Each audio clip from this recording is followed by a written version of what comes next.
Bonjour à tous et bienvenue sur Complément Design. Aujourd'hui, je reçois Steve Doupeux. Bonjour Steve. Est-ce que tu pourrais te présenter un petit peu pour expliquer ce que tu fais?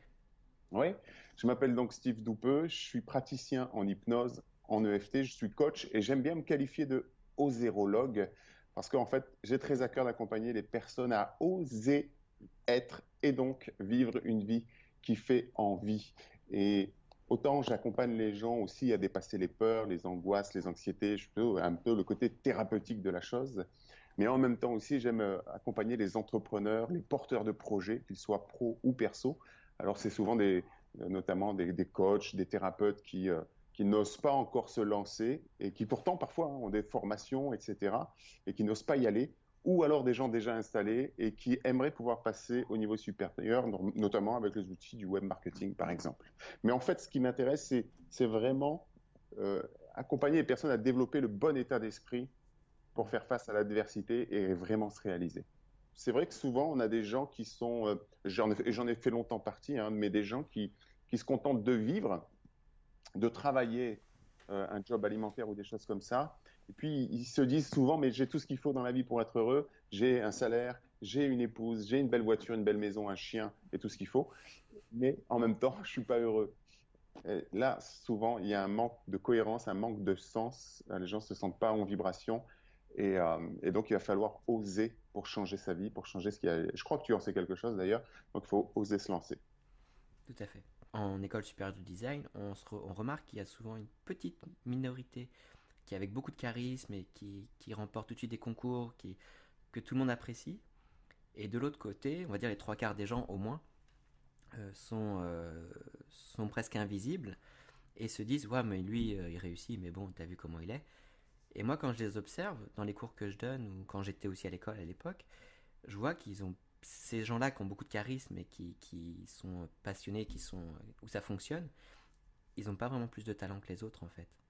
C'est souvent ce que je remarque. Et c'est juste peut-être qu'ils sont eux en cohérence avec leurs valeurs.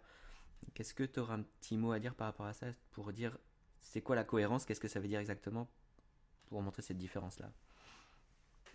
Alors, ils sont peut-être en cohérence avec leurs valeurs, c'est vrai. Donc, l'idée de la cohérence, c'est peut-être finalement de sentir qu'on est aligné avec soi-même. Encore faut-il se connaître, encore faut-il sentir. Et je pense que finalement, c'est beaucoup de l'ordre de le sentir, justement, plus que de le savoir. Donc, on est dans le savoir-être, finalement. Et puis, il y a autre chose que tu expliques là, c'est que tu parles de talent, etc. Je pense très sincèrement qu'on a, bon, tous des talents, évidemment. L'idée, c'est de trouver quel est le sien, mais je suis pas certain qu'il y a besoin d'avoir un don en partie. Tu sais, souvent on parle de génie, on parle de don. Il y a eu un livre comme ça qui s'appelle euh, L'art de l'agnac ou quelque chose comme ça. Je sais plus. Je me rappelle même plus l'auteur. C'est un livre que j'ai lu il y a longtemps, mais qui explique assez clairement, à travers des études qui ont été faites par une psychologue américaine, que tu peux avoir tous les dons que tu veux si tu mets pas en pratique, si tu travailles pas, si tu creuses pas ton sujet, finalement, tu vas pas aller bien loin. Donc, ce qui va beaucoup compter finalement aussi, c'est la ténacité, c'est la persévérance, c'est la capacité à pouvoir faire face justement à l'adversité pour ne pas renoncer et continuer, continuer, continuer. Alors, évidemment, après, on a des gens qui ont des prédispositions, etc. Mais je crois, par contre, que si on n'a pas un sens, si on n'a pas un pourquoi suffisamment important pour faire face justement aux difficultés, que ce soit dans les études ou autres, hein, on a tendance à très vite pouvoir le laisser tomber et puis renoncer. Là où d'autres, par contre, se sentent carrément alignés, ils ont leur cap, ils ont leur direction, ils y vont, même si c'est difficile et ils avancent. C'est pas une question de, en tout cas pour moi, c'est pas une question de potentiel ou de capacité. Tout le monde peut trouver le potentiel et les capacités, ça s'apprend. Mais il est clair que celui qui n'a pas un sens suffisamment solide, un pourquoi suffisamment solide, il sera capable de moins faire face aux difficultés que celui qui en a un. Parce que je parle souvent de vision personnelle par ailleurs. Et quand tu as dit de rechercher son pourquoi, euh, comment tu fais pour trouver ton pourquoi intérieur? Ah, ça, c'est quelque part, c'est tout un travail d'introspection aussi, hein. Mais le pourquoi, si tu veux, pour moi, c'est alors, comment faire? Ben, ça va être s'interroger justement. Qu'est-ce qui fait sens pour moi? Qu'est-ce qui est important pour moi dans la vie? Bien sûr. Et dans ceux que tu as aidés jusqu'à aujourd'hui, leur comportement a évolué forcément. Hmm. Et quelle est là où la différence que tu as vue entre, on va dire, avant et puis après? Qu'est-ce que ça a changé dans leur vie quand ils osent? Ouais. Ça change tout. Justement, ça change tout. Alors attention, je dis pas que c'est facile, je dis que c'est faisable parce que même pour moi aujourd'hui, hein, il y a encore il y a encore des moments où il y a des situations où parfois j'ai peur et j'ose pas toujours. Donc ça me demande de faire encore mon travail. Je crois que faut bien comprendre qu'à chaque fois qu'on atteint un niveau où on se sent bien, on continue à grimper au niveau supérieur. Quand on regarde vers le bas, là où on en était, on se dit oh finalement c'était pas si terrible que ça. Mhm. Sauf que là où on en est aujourd'hui, ce qui nous vient paraît être terrible. Donc, il faut encore continuer à travailler. À chaque niveau, ça va être pareil. Donc, les personnes après qui osent se dépasser à un certain niveau et qui passent au niveau supérieur, ça change tout parce qu'elles se rendent compte qu'elles ont du pouvoir, qu'elles ont du potentiel et qu'elles peuvent se dépasser et donc se réaliser. Mais souvent, ce qui est difficile pour la plupart des gens, c'est que, et qui fait que du coup, bah, ils renoncent, c'est qu'on se fait croire que ça doit être rapide. On se fait croire qu'il faut que ça marche tout de suite. Euh, Parce qu'on n'aime pas échouer, parce qu'on ne nous a pas appris à échouer, en fait. On ne nous a pas enseigné l'échec. On nous a appris à réussir, mais pas à échouer. Alors qu'en réalité, on ne peut pas réussir sans avoir échoué. C'est paradoxal, mais donc du coup, on se met des pressions, on se met des tensions. On est toujours dans un fonctionnement un peu perfectionniste, hein, même parfois. On a peur d'être rejeté, d'être identifié comme quelqu'un de nul ou d'incompétent ou d'incapable, etc. Alors que finalement, ce cheminement-là va permettre d'échecs cumulés, va permettre aussi de réussir et d'y arriver. Donc oui, les gens qui font ce travail de développement personnel sur eux-mêmes sont ceux qui vont faire la différence dans le monde d'aujourd'hui où évidemment tout va très vite. Mais le but, c'est pas d'aller très vite pour aller vite. Le but, c'est peut-être de ralentir parce que je crois qu'il y a quelqu'un par chez vous là-bas qui a écrit un livre là-dessus. Je me rappelle plus de son nom, David quelque chose. J'ai oublié tous les noms aujourd'hui, c'est terrible, mais C'est pas grave. qui a écrit quelque chose qui s'appelle Ralentir pour mieux réussir ou quelque chose comme ça. Oui, ça me dit quelque chose aussi. Hein. Ça me reviendra peut-être tout à l'heure, mais il y a beaucoup de ça en fait dans une société où tout va vite, à pouvoir ralentir pour pouvoir mieux se découvrir, être mieux aligné à ses valeurs, développer la confiance en soi et oser passer à l'action. Quelque part, notamment pour les designers, si vous êtes des designers sont peut-être plus que les autres des créateurs, Oui, on a une partie créative, oui. tu vois, et je pense qu'en même temps, l'être humain par nature est créateur. On a tous dessiné quand on était gamin, on a tous fait du coloriage, on a tous fait de la pâte à modeler, on a tous construit des cabanes. On est des créateurs. Euh, mais on prend plus le temps aujourd'hui en fait de faire ça, alors que quelque part, bah, faut revenir ici en contact avec son enfant intérieur, comprendre pourquoi il a peur, pourquoi et comment il a vu le monde et lui apprendre que maintenant il peut voir le monde différemment pour se réaliser. Et puis pour compléter ce que tu dis, quand on est designer, donc on doit répondre bien sûr à un cahier des charges, à des clients, à répondre Mm. à des normes, un budget, mais on doit aussi faire une partie créative où on doit avoir sa personnalité qui ressort. Et quand on est indépendant, les gens viennent nous voir pour qu'on montre notre personnalité dans le projet. Sinon, ils iraient voir quelqu'un d'autre s'ils veulent un autre résultat. Mm. Donc, euh, réveiller son enfant intérieur, comme tu dis, c'est un passage obligé, surtout quand on est créatif, euh, puisque c'est ce qui va faire la différence sur le marché. Et est-ce que toi, tu as un exercice, par exemple, à faire pour apprendre à faire face à ces souffrances, comme tu dis est-ce que tu aurais déjà des choses que les gens peuvent faire chez soi facilement? Oui, alors mais il y a énormément de choses, mais il y a deux techniques que j'utilise qui sont l'hypnose et l'EFT. Ça s'apprend. Alors l'hypnose, hein, quand on parle d'hypnose, les gens se font tout un monde, toute une histoire. On parlait de Mesmer que vous nous avez gentiment envoyé en France. Et moi, je suis pas contre, hein, parce que c'est du spectacle, mais c'est de l'hypnose de spectacle. Or, l'hypnose pour travailler sur soi, c'est quelque chose de naturel que l'on fait tous en réalité. On est tous capables de rentrer dans cet état d'hypnose puisqu'on le fait naturellement. Donc, il y en a qui vont appeler ça la sophrologie, il y en a qui vont appeler ça autre. Il y a l'état d'hypnose et il y a les protocoles hypnotiques, on pourrait dire, c'est-à-dire la capacité à utiliser les pouvoirs de l'esprit les mots, le langage, les émotions pour changer ce qui a changé. Et puis, il y a aussi une autre technique que j'aime beaucoup et souvent que je conseille parce qu'elle est peut-être pour démarrer plus facile, c'est l'EFT. L'EFT signifie Emotional Freedom Technique. C'est donc une technique de libération émotionnelle. Parce qu'on ne se rend pas toujours compte, mais on est fait d'émotions. On est fait de ça. Et si on n'est pas capable de gérer ses émotions, eh bien, c'est votre cerveau émotionnel qui va prendre le contrôle de votre vie. Alors, les hypnothérapeutes diraient votre inconscient, donc, qui représente quand même 95% de votre fonctionnement. Et avec vos 5 petits pourcents, bah, vous avez des projets. Voilà, vous avez envie de, vous êtes capable d'analyser, de projeter, de rationaliser. Mais 5% contre 95%, bah, c'est pas évident d'arriver à gérer les émotions. Donc, il faut apprendre parce que petit, encore une fois, on n'a pas appris à le faire, rarement. Et l'EFT, pour ça, va permettre de, à la fois, se libérer de la charge émotionnelle de souvenirs traumatisants du passé, douloureux, de conditionnement. Hein, ça a souvent amené à Oui. des conditionnements. Et puis aussi des systèmes de pensée, du coup. Hein, si tous les jours je me fais taper dessus, ben, je vais finir par penser, par une femme par exemple, je vais finir par penser que les femmes sont violentes, alors que c'était celle-ci. Mais mon cerveau, lui, il a juste fait un amalgame, une généralisation, et à partir de là, ça peut me mettre en difficulté par rapport à d'autres femmes. Euh, donc l'idée, c'est que l'EFT va permettre de faire ce travail-là et de travailler sur ses limites, sur ses croyances limitantes. Et c'est une technique assez simple où il suffit de stimuler.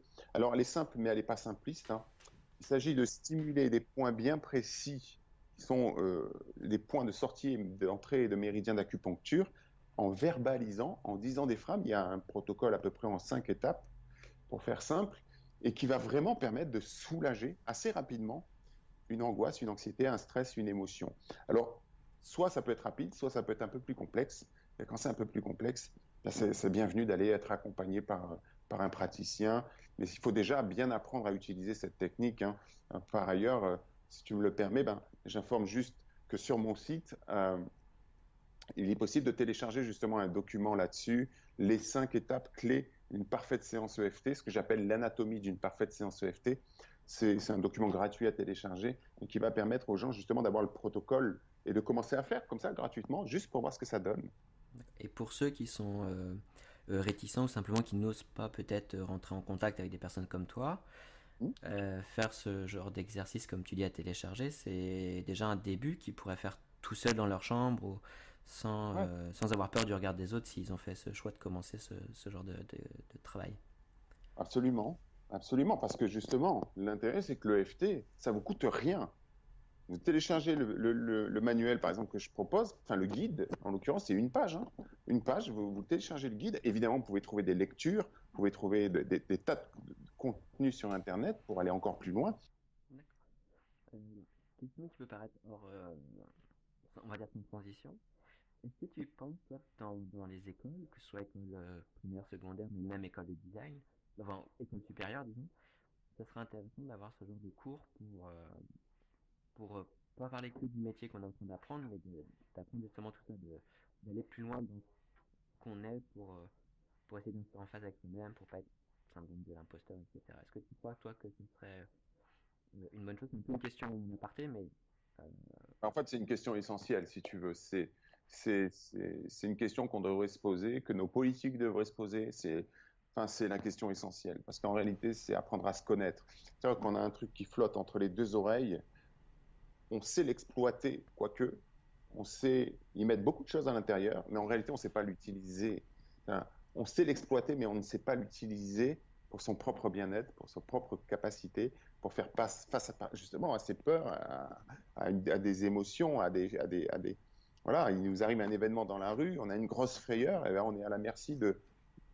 On ne sait même pas quoi faire de ça, on n'a pas appris ça.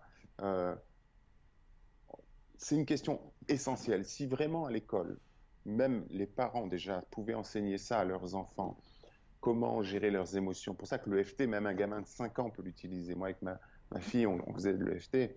Euh, si on pouvait enseigner l'EFT dans les écoles, si on pouvait apprendre à penser, apprendre à apprendre, si on pouvait faire tout ça dans les écoles, on aurait beaucoup moins de difficultés, on aurait beaucoup moins de souffrances scolaires.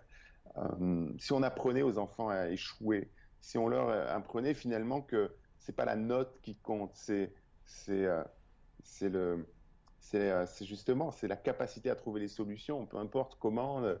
Enfin, c'est tellement, si tu veux, c'est tellement énorme ce qu'il y a à faire à ce niveau-là, que je pense que cette question-là devrait vraiment être une question ouais, politique. Et on voit bien à quel point dans nos écoles c'est complexe, c'est compliqué. Il y a beaucoup de souffrances scolaires, il y a beaucoup d'échecs évidemment, ce qui en soi n'est pas un problème. C'est pas un problème d'échec scolaire, c'est vraiment un échec au niveau de l'être. C'est-à-dire qu'on a Mm. des enfants moi j'ai ma gamine, elle a 16 ans, mon fils a 17 ans, ma fille a 17 ans et mon fils 15 ans, pardon, et déjà à leur âge, ils sont totalement stressés à l'idée d'avoir des mauvaises notes, de pas y arriver. C'est incroyable.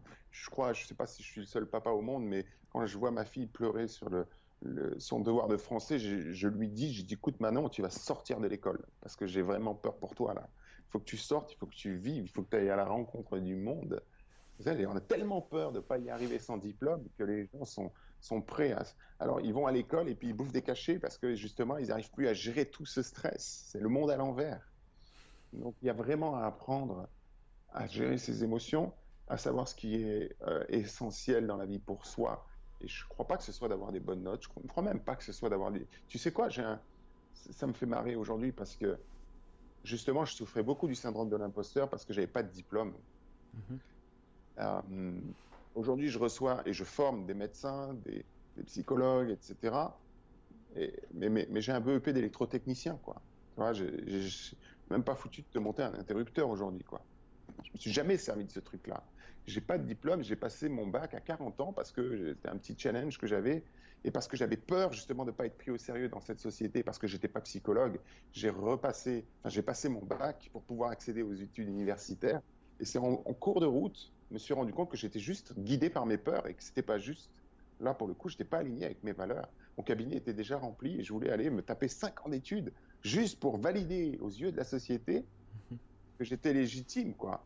Avec 2 gamins, une maison, une famille, du boulot. Un boulot que j'aime en plus. C'est fou, la peur où elle peut nous amener.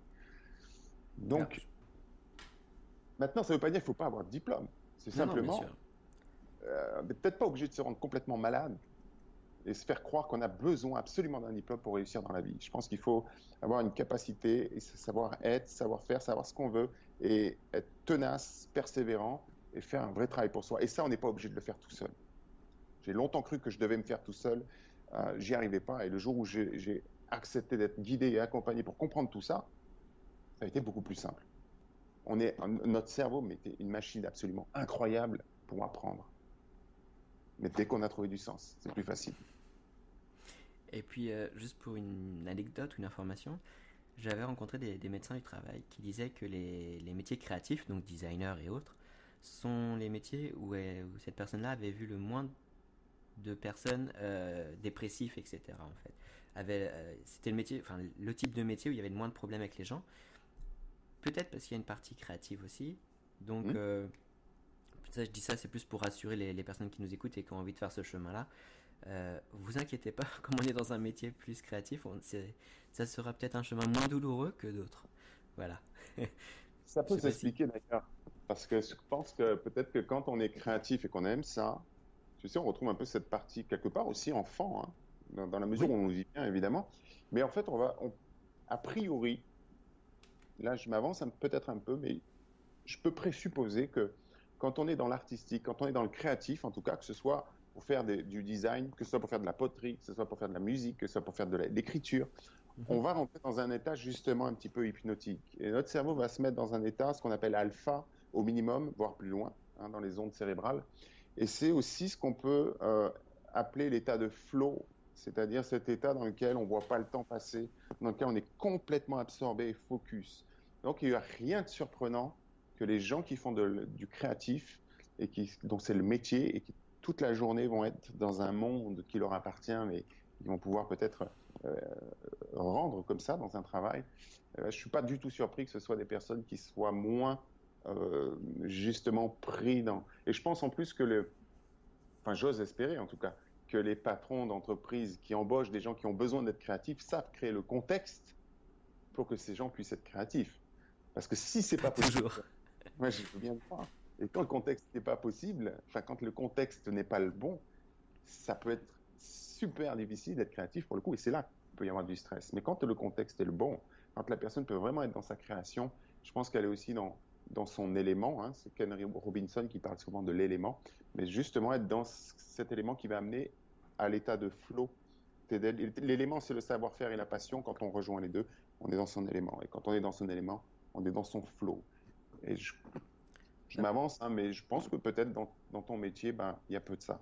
non, tu as raison. Et puis là, pour rejoindre à ce que tu dis, en fait, les seules fois où j'ai quitté une entreprise, c'était lié à ça, en fait, qu'on n'avait pas le contexte, parce que les Voilà. projets étaient très souvent intéressants, la qualité de vie l'était aussi, mais Mm. on n'était pas dans le contexte de laisser parler de créativité, et ça a été à chaque fois la seule raison pour laquelle je quittais une entreprise. Et pour rejoindre aussi en deuxième chose que tu dis, il y a une auteure qui a écrit ça, qui parlait de ce flow justement d'être quand on est concentré sur quelque chose, on n'a pas la capacité de penser aux choses négatives. Et tu vas peut-être pouvoir me redire, le nom est très compliqué à dire, je crois que c'est Mihaly, Csikszentmihalyi, quelque chose comme Ah ça. oui. Oui, Psychologie du bonheur ou psychologie de la conscience. oui. Je te dirai pas le nom, mais tel que tu le Voilà. prononces, ça me va bien. Ça ressemble à ça. C'est Ah, impossible à prononcer. Et ça me parle assez bien aussi que quand on est focus sur quelque chose, on est dans un état. Alors je sais pas si c'est un état proche de l'hypnose. Est-ce que c'est un rapport avec ça? oui, ce sont des états hypnotiques. On est focus sur un point, sur un travail, sur une musique, sur... Voilà. Là, tout de suite, on va se mettre un peu en état, ce qu'on appelle les états modifiés de conscience. C'est-à-dire, on, on va être plus dans un état où les ondes cérébrales sont bêta, ce qu'on appelle bêta, c'est-à-dire ici, quand je te parle, je cherche mes mots, etc., je suis en réflexion, donc c'est un état bêta. Et si je commence à fixer le point ici qui est vert sur ma caméra, que je commence à ralentir mon rythme, que je ferme mes yeux, que je te propose de fermer tes yeux et de rentrer doucement dans un état de relaxation, et là, tu vas rentrer dans un état alpha. Mais ça, on peut le faire en étant les yeux ouverts. Tu sais, les musiciens, ils jouent, ils partent dans leur truc, ils sont dans leur monde, comme un créatif. Et ce sont déjà des gens qui vont rentrer dans un état hypnotique. D'accord. Donc pour ceux qui sont un peu fermés à ce que c'est l'hypnose, par exemple, ou un petit peu hermétiques à ça, ou qui simplement qu'ils n'ont pas compris ce que ça voulait dire, cette sensation-là, quand par exemple on passe des heures à dessiner, moi je sais que pendant, il y a longtemps je passais des heures à dessiner en silence, Mm. ça fait partie de cette sensation-là d'hypnose. Ça fait partie de ça pour expliquer un petit peu ce que c'est. Mm. Exactement. L'état d'hypnose, pour faire très simple, c'est vraiment ce que tu peux rencontrer effectivement quand tu es dans un état créatif. Quand tu sais, souvent on dit dans la lune. Tu vois, t'es un peu parti, quoi. T'es là, mais t'es plus vraiment là. Et c'est ça un état d'hypnose. C'est quand t'es plongé dans un bouquin, dans un film, t'es complètement absorbé dans ce que tu fais, t'es dans un état d'hypnose. C'est aussi simple que Et, ça. et ça, comme tu dis, quand tu es dans la lune, souvent on voit ça comme négatif. Ouais. Comme tu disais par rapport aux parents, etc. Moi, c'est pareil, on croyait que je rêvais. Et en fait, finalement, aujourd'hui, ça me sert pour mon métier. Donc, mais c'est un métier hors catégorie, si on veut. Donc, c'est un peu spécial. Mais c'est vrai que c'est important d'être dans la lune. C'est important de rêver, d'être en décalage avec ce qui se passe dans la société, si on peut dire ça comme ça. C'est quelque chose à mettre en valeur. C'est pas Absolument. un défaut d'être dans la lune. Faut surtout pas. Il faut surtout pas empêcher un gamin de partir dans ses rêveries, etc. C'est super désagréable déjà d'être sorti de ce monde-là. Parce que c'est justement le monde. C'est comme quand on dort la nuit, on est en plein dans ses rêves. Si quelqu'un vient vous remuer et vous réveiller alors que vous étiez en plein dans un truc, c'est juste désagréable.